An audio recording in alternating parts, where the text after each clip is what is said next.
Okay, so uh, what I'm trying to do at the moment is I'm going to try and release a couple of leagues of my Eternal Weekend prep. Eternal Weekend is currently around about a month away. And I'm going to try and just release maybe a league a week for some combination of vintage and legacy. I'm not sure how well I'm going to succeed at this. They've just announced lockdown restrictions easing in my hometown of Melbourne. So I might end up just getting distracted and not getting round to it, but I kind of want to do this, and I kind of want to just kick this off and release some content. What I'm starting with today is vintage. I've been playing a lot of Jeski Xerox, and I've been trying to find a configuration that I think works. I've been finding that I have a lot of trouble with any deck playing Urza's Saga. I've been finding it pretty frustrating to play against, so I'm very much geared towards beating, obviously, blue mirrors and and any kind of Saga deck. So this is a non-stock Jeski list. Our main changes at the moment are we're playing a couple of young pyromancers to better kind of chump the tokens, the construct tokens that come off Saga. We're playing a main deck Shattering Spree over a Prismatic Ending. I just haven't found Prismatic Ending to be a terribly exciting card.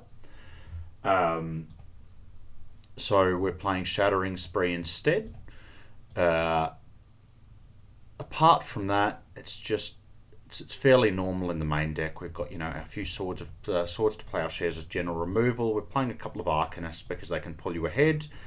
Hull Breacher is a kind of little bit of a gotcha. Some Lavinias as lock pieces, and the rest is all pretty self-explanatory. In the sideboards, it's a very red-oriented sideboard. Normally I play at least one Flusterstorm, but I've changed it out for Meltdown. Once again, this is just I just want a sweeper, realistically. Just to mop up any board that gets a little bit clogged up, and it's kind of reinforcing our plan against shops, which I found to be problematic. And once again, like just the other Saga decks. We've got a Pyroblast as well, so we've got an extra card for red decks. We've got a couple of Needles just because they're nice and versatile. Our fourth Swords, some Alpine Moons, Wastelands essentially against Urza's Saga.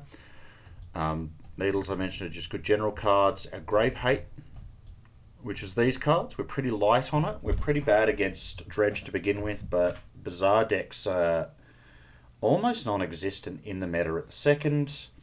And then, of course, we've got, our basic Mountain to support our red sideboard, and 3 more Shattering Sprees. So let's see how we go. This could be an absolute bust, but we're going to find out. It's possible I should just be preparing with Doomsday. Doomsday is not as good as it has been in the past, but I think is still a very strong deck. The other option is a Tinker deck. I think I'm probably better if I'm personally playing a Doomsday deck over a Tinker deck. I find the Tinker deck's a little disjointed. But we will, have to try and see. I'll see if I can record a match of both of those. Record a league of both of those before Eternal Weekend actually kicks off. So, having said all that, let's get into our first match.